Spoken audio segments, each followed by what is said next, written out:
and he raises a critical point. There's a fundamental question here. In all these meetings going on between the White House, the FBI, the Justice Department, and the School Boards Association before they sent the initial letter that prompted this, in all those meetings, did the White House suggest or encourage that the Patriot Act domestic terrorism language be included in the initial letter? Did the Justice Department suggest or encourage that? Or if they got an advance copy, did they object to it? Did they raise concerns? Those are pretty fundamental questions. I think a lot of people I think the American public would like the answers to. What was really going on? Who made the decision to put that in? Was it suggested by the White House and Justice Department, Homeland Security to put that language in the letter that's now been rescinded? Those are important questions that we'd like the answers to. Thank the gentleman. Yield back. The time of the gentleman has expired. We have votes on the floor, but there are quite a few people who have not yet voted.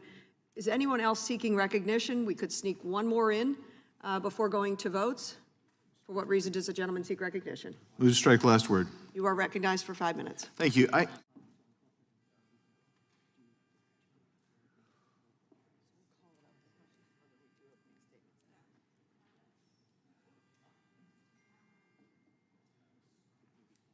don't care. If you want to do it.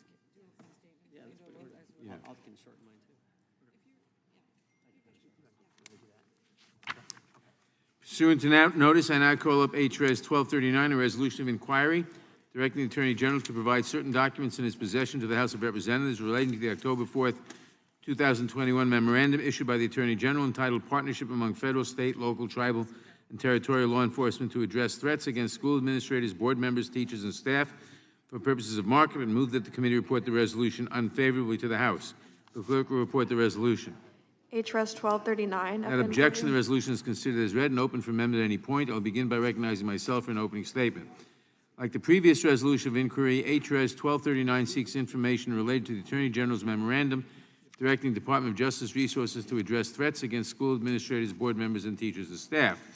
Because it suffers from all the same flaws, focusing on an invented scandal rather than the real threat facing school officials across the country, I will oppose it for the same reasons and will not take up more of the committee's time on an opening statement. I urge all members to report the resolution unfavorably. I now recognize the ranking member of the Judiciary Committee, the gentleman from Ohio, Mr. Jordan, for his opening statement. Thank you, Mr. Chairman. We've sent over 100 letters trying to get answers from this administration on this issue.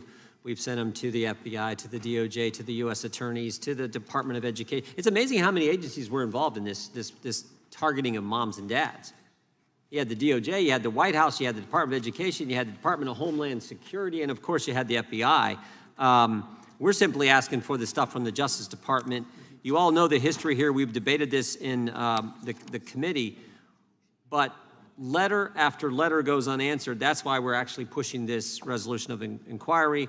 We hope that the majority will see the light and support us in getting information and answers to the questions where now, as I said before, we know of over 24 parents who were investigated by the FBI, none of them charged, but investigated by the FBI for simply showing up, speaking up on behalf of their son or daughter.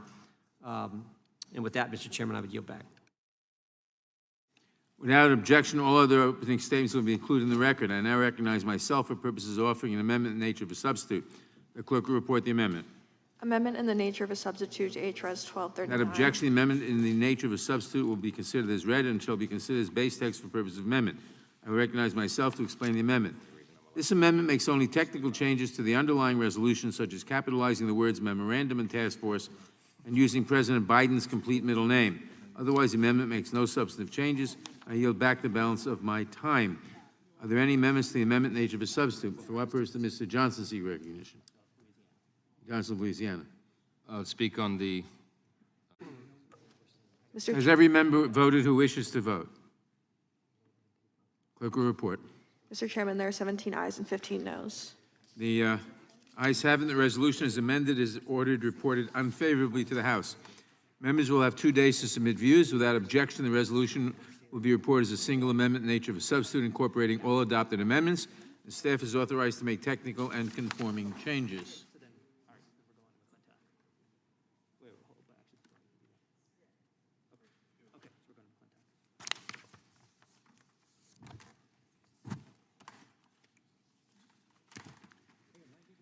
Pursuant to notice, I now call up H.Res. 1241, a resolution of inquiry directing the Secretary of Homeland Security to provide certain documents in his possession to the House of Representatives relating to immigration enforcement and border security for purposes of markup, and move that the committee report the resolution unfavorably to the House. The clerk will report the resolution.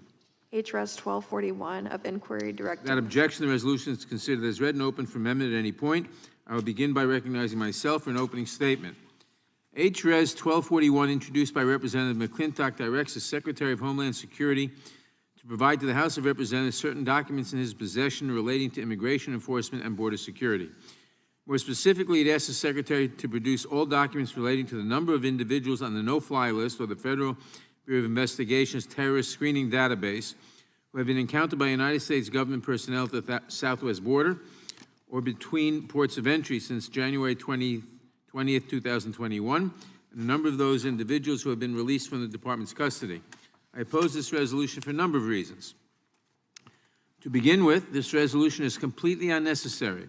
The minorities had no problem obtaining briefings or information on this issue.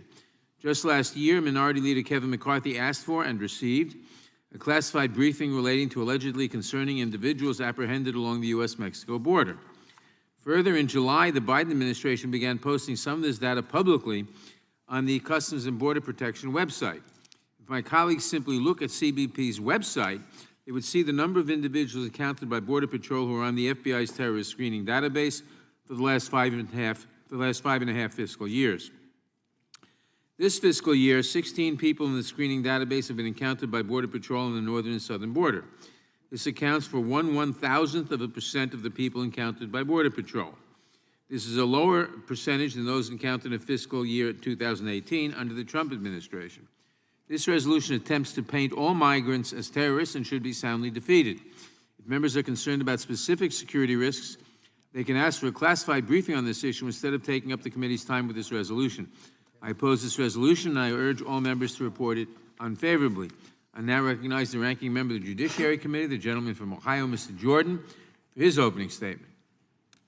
Thank you, Mr. Chairman. Maybe I'll just start before I get into the statement that's prepared here. Just remind the committee what happened when the Secretary of Homeland Security testified in this room to us when the minority party asked the Secretary what we thought was a pretty basic question. We asked, it's been reported that there were 42 individuals who've come across the border who are on the terrorist watch list. What is the status of those individuals? And I would just remind the committee of the Secretary's answer. He said, I don't know. And I'm like, what do you mean you don't know? You're the Secretary of Homeland Security. Your job is to protect and secure and make safe the country here. And he didn't know. And he had to get back with us and get an answer. So that is our concern. We want all the information related to these folks who've been apprehended. Democrats have embraced an open borders policy and maligned our hardworking men and women at Customs and Border Patrol.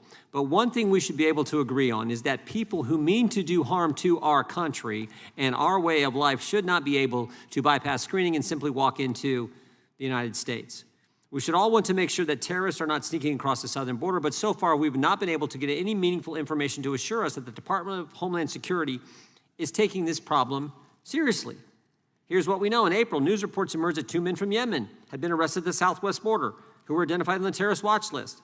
Then in August of 2021, Rodney Scott, then the head of the Border Patrol agents, told us that, quote, their national security mission is paramount right now despite, this is one of our agents telling us, despite the Biden administration focus on migrant families and children. Scott went on to tell the agents, if a national security crisis, immigration is just a subcomponent of it right now. It's just a cover for the massive amounts of smuggling going on across the southwest border to include aliens on the terrorist screening database at a level we have never seen before.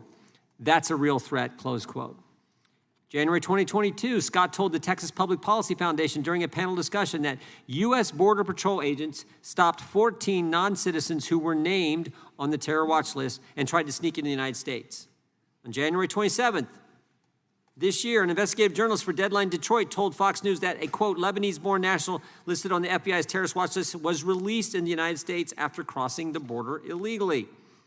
April 18th, Fox News reported that a FOIA request confirmed that 23 people who came across the border between January 2021, December 31st, 2021, appeared on the terrorist screening database.